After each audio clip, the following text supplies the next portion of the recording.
गोंदिया जिले के सड़क अर्जुनी तालुका के खोडशिवनी railway station क्षेत्र में एक आरोपी नौकरी के नाम पर धोखाधड़ी कर रहा था। आरोपी छत्रपति संभाजीनगर पुलिस बल में पुलिस कांस्टेबल के रूप में नौकरी दिलाने के लिए पैसे ले रहा था। आपल्या इथे डुग्गीपार पोलीस स्टेशनमध्ये एक गुन्हा दाखल झाला आहे। त्याच्यामध्ये आपल्या पोलिसांना एक गुप्त माहिती मिळाली होती की एक इसम आहे तो औरंगाबाद येथे किंवा इतर ठिकाणी पोलीस भरतीमध्ये लावून देतो असे आमिष देऊन त्या नागरिकांना पैसे मागत होता।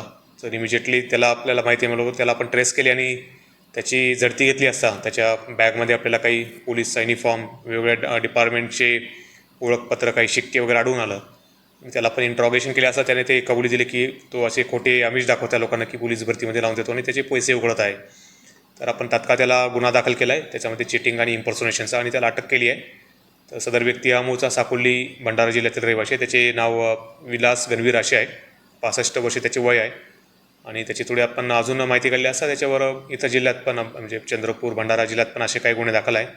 तर एकंदरीत असं भरतीचे खोटे आमिष दाखवून फसवणूक करणारा व्यक्ती दिसत आहे।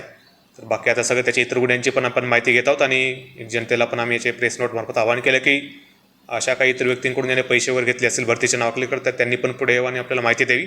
तर त्या संदर्भात पण आपण कायदेशीर कारवाई करू। सध्या तरी काही डायरेक्ट भरतीमध्ये त्याचं काही कनेक्शन आढळून आलेलं नाही आहे, फक्त त्याचा तरी खोटं बोलून भूलतापा देऊन तो लोकांना फसवत होता असं दिसून आलं आहे। तर आता पुढचा आपला तपास अजून त्यामध्ये सुरू आहे। त्याचे मोबाईलचे कॉल रेकॉर्ड्स वगैरे, त्याचा मोबाईलचा डेटा ते काढून आपण तसं काय आपल्याला आढळल्यास ते पण आपण बॅकग्राऊंडमध्ये एक वय बघितलं तर तो एक ज्येष्ठ नागरिकच आहे आणि थोडा क्रिमिनल बॅकग्राऊंडच दिसत इतर जे गुन्हे आपण बघितले।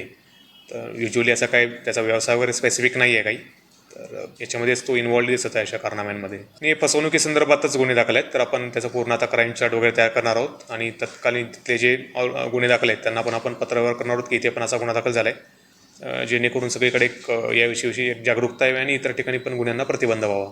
आपण ते माहिती पाठवणार आहोत त्यांना।